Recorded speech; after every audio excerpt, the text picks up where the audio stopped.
السلام عليكم، عاملين ايه؟ اهلا بيكم في الحلقة الثانية من ميني أنثى. اتكلمنا في الحلقة اللي فاتت عن 3 نماذج من الأنثى بشكل عام، يعني مش بس عليهم هم ال3 نماذج، لكن دول اغلب الاناث متقسمين لواحد من ال3 كاتيجوريز.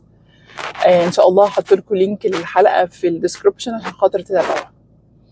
النهارده هنتكلم عن مستنزفات الأنوثة، الحاجات اللي بتعمل تسريب ليكي كأنثى، وكأن انت عندك وعاء او كونتينر، كل ما تيجي تمليه بحاجة انت نفسك تكون موجودة او نفسك تغيري فيها من نفسك، التسريب ده بيخلي ده كله يروح ومجهودك كله يروح على الفاضي. فمطلوب منك عشان خاطر تحققي اي بروجريسنج في شخصيتك او في حياتك ان انت تسدي كل الاخرام عشان خاطر كل اللي تحطيه تستفيدي بيه to the max زي ما بيقولوا.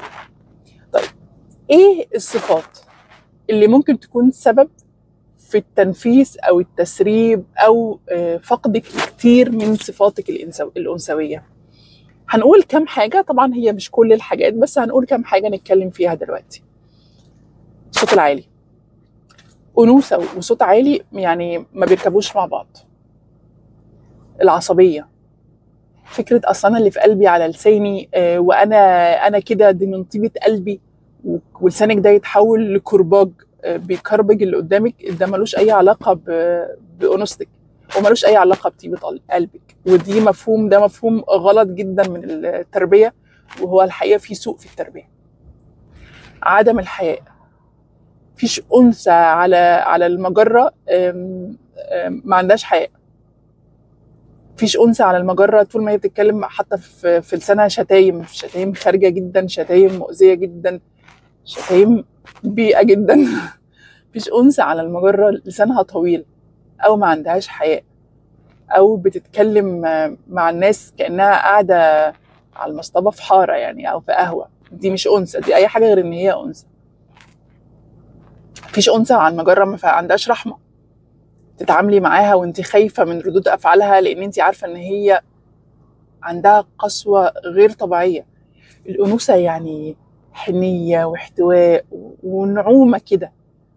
انثى قاسيه ما بيركبوش مع بعض. كبر، في فرق ما بين الثقه في النفس، والانثى لازم تكون واثقه في نفسها. مفيش اصلا مبرر يخلي اي انثى مش واثقه في نفسها، بس في فرق ما بين الثقه في النفس والكبر. في النماذج اللي احنا قلناها الحلقه اللي فاتت، الانثى اللي هي قشره من بره بس ومن جوه فاضيه دايما هتلاقي عندها كبر، لان هم غذوها على كده من وهي صغيره، هم ملوها بالكبر وهي صغيره. هي علشان فاضيه فلازم اللي جواها ده الكونتينر اللي جواها يتملي، فاتملى بكبر بدل ما يتملي بعلم، بدل ما يتملي بثقه في النفس في حقها، بدل ما يتملي برحمه بحنيه باحتواء، اتملى بكبر. عشان كده ما تقول لك ايه، كل الناس بتغير مني، كل الناس مش عارفه تبقى زيي، كل الناس شايفين ان نفسهم اقل مني. كبر وهي من جوه اصلا فاضيه. فالكبر ضد الانوثه، الثقه في النفس هي اساس الانوثه. في فرق رهيب ما بين الاثنين. الاصرار على تبادل الادوار، فكره الانثى المسترجله، الانثى اللي هي متخليه بكامل ارادتها عن انوثتها عشان خاطر تاخد دور تاني. في انثى جدعه تشيلي الشيله، تعتمدي عليها، تبقي واثقه في كل حاجه بتعملها، دي حاجه. وان هي تكون مسترجله وخجلانه ومكسوفه من انوثتها، وكأن انوثتها دي وصمه عار عليها، وكأن انوثتها دي حاجه ضعف فيها، دي حاجه تانية خالص. دي من ضمن الصفات اللي بتستنزفك، اللي كل ما تحبي تعملي كده حاجه وتبقي انعم وانثى ومش عارفه ايه، تلاقي نفسك عماله تعملي رتوش خارجيه، لكن انت من جوه عندك تسريب عمال يفضي كل حاجه انت بتحطيها في نفسك. تعالوا كده نتخيل تجربه. لما حصلت الكورونا مثلا، ناس كتير جدا الظروف اجبرتها ان هي تقعد مع بعض في اماكن مقفوله فتره طويله، وشهم في وش بعض. الفتره دي كانت فتره صعبه جدا جدا على ناس كتير، لان في ناس قعدت مع ناس ما كانتش طبيعي ان هي تقعد معاهم، كانت ناس على سفر او ناس متجمعين وفجاه اتحبسوا واتقفل عليهم. ازواج وزوجات فجاه لقوا نفسهم ان هم مضطرين يتعاملوا مع بعض، بعد بدل ما كانوا واخدين الحياه يلا اهو يوم بيجر التاني ويخلي الدنيا تمشي لغايه ما نموت، لقوا نفسهم ان هم اتقفل عليهم ولازم يعيشوا مع بعض. فتخيلوا كده ان احنا زي فتره الكورونا واتحبستي مع واحده في الاوضه. هنتخيل نموذجين. نموذج عصبي، هي عصبيه جدا، لسانها فيه كرباج، كثيره الانتقاد، ما بيعجبهاش العجب، شايفه ان هي اعلى منك في كل حاجه، مهما حاولتي ان انت تيسري عليها الدنيا وتيسري عليها الموقف الصعب اللي انتوا فيه وتهوني عليها، هي عندها قسوه غير طبيعيه. وصلتي لمرحله ان انت بتخافي، خايفه تعي، لان انت عارفه ان هي ما عندهاش رحمه، ان هي مش هتتقبل ضعفك، ان هي لو انت عيتي مش هتحتويكي، مش هتطبطب عليكي، مش هتكون حنينه. عصبيتها وصوتها العالي مع قفله الباب عليكوا وانتوا الاتنين طول الوقت ابتدت تجيب لك حاله انهيار عصبي. عدم احساسك معاها بالامان لان هي قاسيه جدا وان هي مش حنينه، مزود عليكي اللود العصبي اكتر من اللي انت فيه بسبب الضغط بتاع قفله الحبسه وقفله الباب عليكوا. تخيلي ده الحياه معاها شكله يبقى عامل ازاي. طب تخيلي بقى على النقيض التاني. ناعمه جدا، صوتها واطي، حتى لما بتختلفوا مع بعض، وده طبيعي ان الناس تختلف، انت واثقه ان هي مش زي النموذج الاول، مش هيطلع منها لفظ خارج، مش هتقولك كلمه تجرحك، مش هتقولك كلمه تاذيكي، بالعكس طبيعي ان انتوا تختلفوا مع بعض، لكن هي عندها آداب الاختلاف، لكن هي عندها احترام ليكي. حتى لو خدت منك جنب هتاخد منك جنب لغايه ما تهدى وترجع تاني لطبيعتها وترجع تتعامل معاكي من غير اي اذيه لا ليكي ولا ليها. ممكن جدا الضغط العصبي يخليها تكتئب وتعيط، لكن هي في الاخر حنيتها وطلبها المدد والعون هيفتح اي جاب او اي تلج ما بينك وما بينها وهيدوبه. حنينه، عندها احتواء، صوتها واطي، لسانها مش بيأذي، لسانها مش بيأذي. she's appreciating، ممتنة لكل حاجة انت بتعمليها وبتعبر لك عن امتنانها. حتى لما بتعملي حاجة مش أحسن حاجة بالنسبة لها، على الأقل مش بتأذيكي. ممكن ما تشكركيش للشكل اللي انت أو يعني اكستريم اللي انت عايزاه، لكن على الأقل مش هتأذيكي. تحبي لو اتقفل باب عليكي مع حد غصب عنك، تعيشي مع أنه نموذج من نموذجين؟ طب السؤال التاني، انت بقى أنه نموذج من نموذجين؟ عاملة ايه مع أهلك؟ عاملة ايه مع جوزك وولادك؟ عاملة ايه مع زمايلك في الشغل؟ بيتجنبوكي وقت الخلاف عشان انت لسانك هيجلدهم؟ عشان انت كثيرة الانتقاد؟ عشان انت صوتك عالي وهتلمي عليهم الدنيا وهتبوظي أعصابهم من كتر عصبيتك وصوتك العالي؟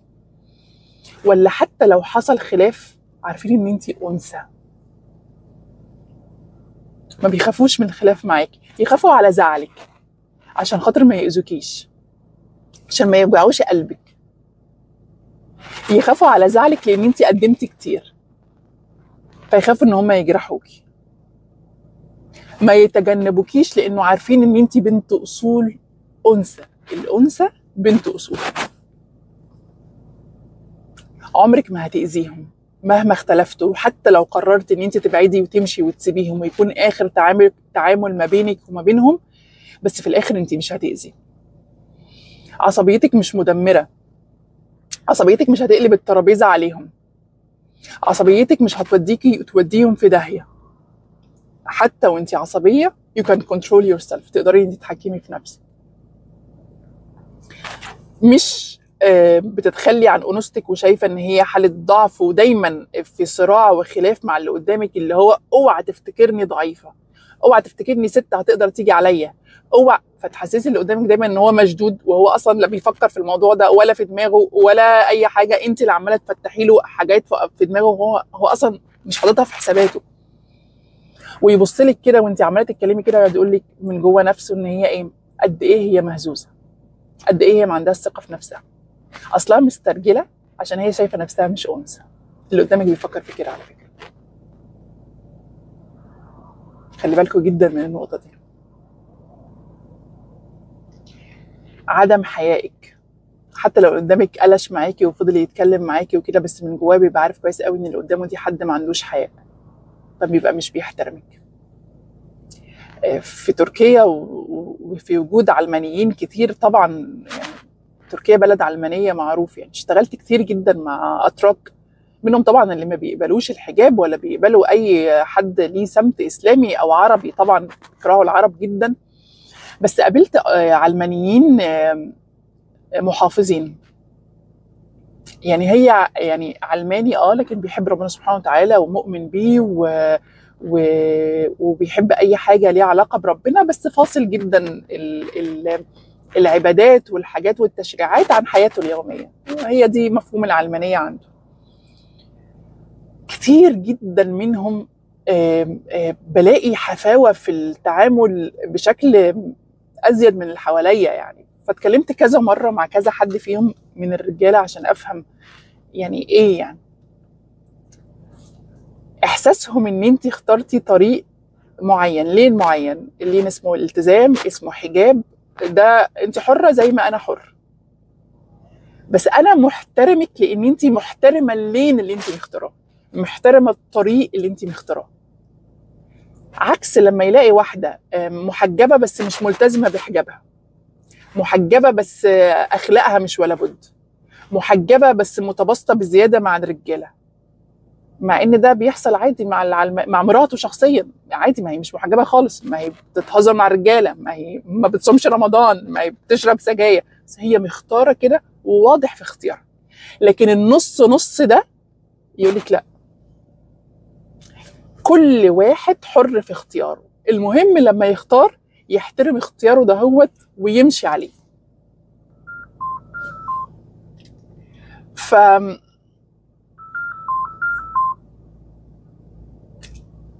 فالمهم فكره ان انت يبقى عندك حياء، تحترمي انوثتك، فكره ان انت ما تبقيش بتتعاملي مع الانوثه ان هي ضعف، ان انت ما تتعامليش مع الانوثه ان هي ضعف او ان هي حاجه انت عايزه تتبري منها، او ان انت عشان خاطر تبقي جامده جدا لازم يكون لسانك سليط، او ان انت تهزري مع الرجاله بشكل مش عارفه ايه علشان خاطر انت يعني مش عايزه تحطي في كاتيجوري الست الضعيفه.